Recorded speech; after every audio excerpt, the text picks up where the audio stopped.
Good morning, McGraw. He's been going after Jeff Sessions, right? Calling him beleaguered, calling him very weak, and then publicly there in his joint news conference yesterday in the Rose Garden, saying that he would refuse to rule out firing Jeff Sessions, although I'm not sure the president wants to be seen as firing yet another top law enforcement official after James Comey. Nonetheless, Sessions' chief of staff, we're told, went to Reince Priebus, the president's chief of staff, and said Sessions is not going to resign and plans to stick this all out. So Scaramucci's also sort of tipped off the president's strategy, wanting him to resign as opposed to firing him. Well, it seems that way, right? And I think to try and escalate the pressure as much as possible, and there doesn't seem to be a safe corner, at least at the White House, for Jeff Sessions. We're told that he has not spoken publicly, in person to the president in the last several days. But Sessions does have some crucial backing, one from conservative Republicans who see Sessions as their champion, but the other comes from career Justice Department and FBI officials who, regardless of what they think of Sessions and his policies, see him as a bulwark against the White House interference into the Justice Department, which they try to keep as apolitical as possible. Yeah. Also, conservative media is coming to Jeff Sessions' defense. Which is odd, right? Because they've been fairly in line with the president in most cases, but here you have Sessions who has been a loyal Trump supporter. In fact, Newt Gingrich made a personal appeal to the president, we're told yesterday, to try and smooth things over.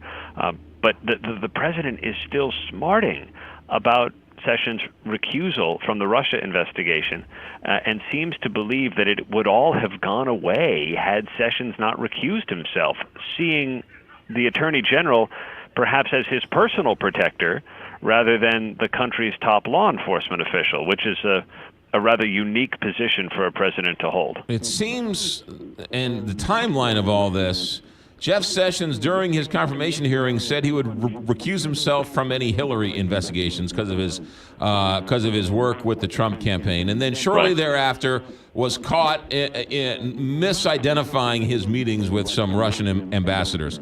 And so that was 6 months ago.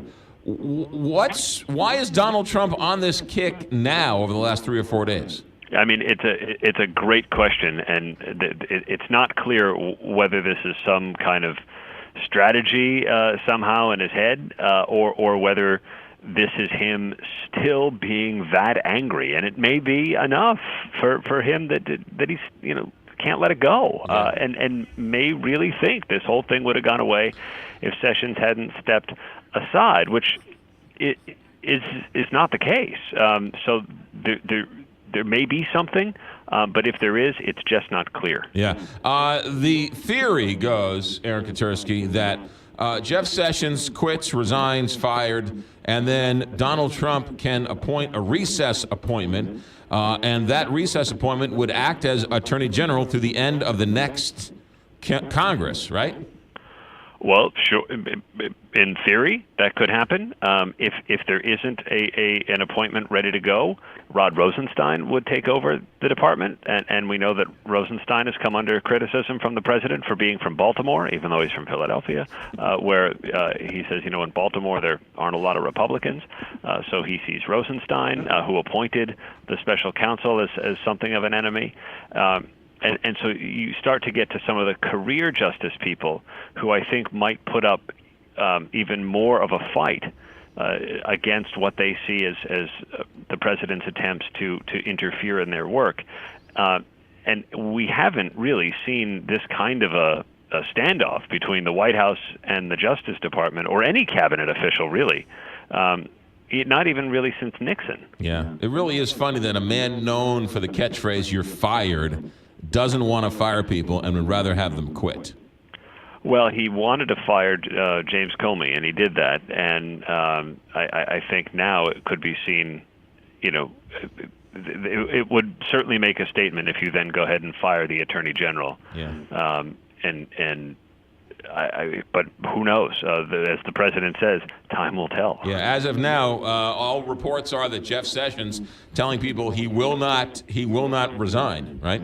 No, he's sticking it out, and his chief of staff, Jody Hunt, told Reince Priebus as much.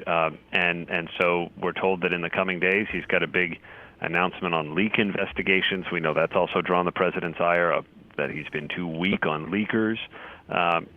So Sessions may try to be pacifying the president by announcing something on leak investigations in the coming days.